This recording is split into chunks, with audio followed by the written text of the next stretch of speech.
Imagine walking into a room filled with a rich, warm aroma that instantly lifts your mood. Sounds amazing, right? Well, today we're diving into something magical, but I won't spoil it just yet. Now let's start the real process. I've got 3 candles right here, and they're about to take on a whole new life. I pop them into a pan and start heating them. You'll notice the wax slowly melting down, turning into a glossy, golden liquid. This part always feels so satisfying to watch, like the candles are shedding their old selves, ready to transform into something better. As the wax melts, I carefully fish out the threads from the candles using a fork. These are going to be the wicks for our little creation. I set them aside on a plate, making sure they're straight and ready to use. Don't underestimate this step. The wick is like the heart of the candle. It's what keeps everything together. Next, I grab a small glass. This will be our final masterpiece's home. I carefully pour the melted wax from the pan into the glass.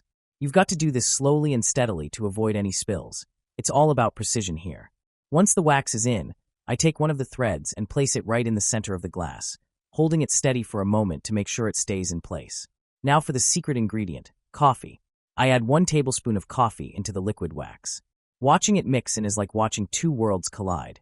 The smoothness of the wax and the richness of the coffee come together so beautifully. You can already imagine the incredible scent this is going to produce. I let the glass sit for a few hours to let the wax solidify. Once it's fully solid, I snip off the excess wick to give it a neat, polished look. And now, the moment of truth. I light the candle, and there it is, a warm, steady flame surrounded by the most amazing scent. The coffee-infused wax fills the room with a cozy, refreshing aroma. Let's tackle something else that's been bugging me, a blackened, rusted pan. We all have that one pan that's seen better days, right?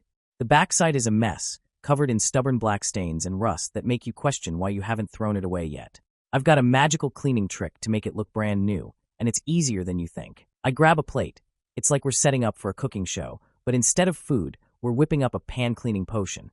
Step 1. I pour in some Coke soda. Coke is not just a drink, it's a cleaning powerhouse. Look at those bubbles. They're ready to attack the grime. Step 2. Toothpaste. I know this sounds crazy, but toothpaste isn't just for your teeth. Its abrasive texture works wonders on tough stains. Plus, it smells mini-fresh, so no weird cleaning smells here. Step 3. Baking soda. This is the ultimate cleaning hero. It's like a scrubber in powder form. When it combines with the Coke and toothpaste, it's game over for those stubborn stains. And step 4. A teaspoon of salt. Salt gives this mixture the grit it needs to really get into those tough spots. I start mixing it all up with a spoon, and just look at that. It's a cleaning paste of champions. Now comes the fun part, applying this magical mix. I take a spoon and scoop some of the mixture, spreading it all over the back of the pan. Make sure to cover every inch of the blackened area. This is like giving your pan a luxurious spa treatment. Next, it's time to put in a little elbow grease. I grab a sponge and start rubbing. You've got to put some effort into this, but trust me, the results will be so worth it.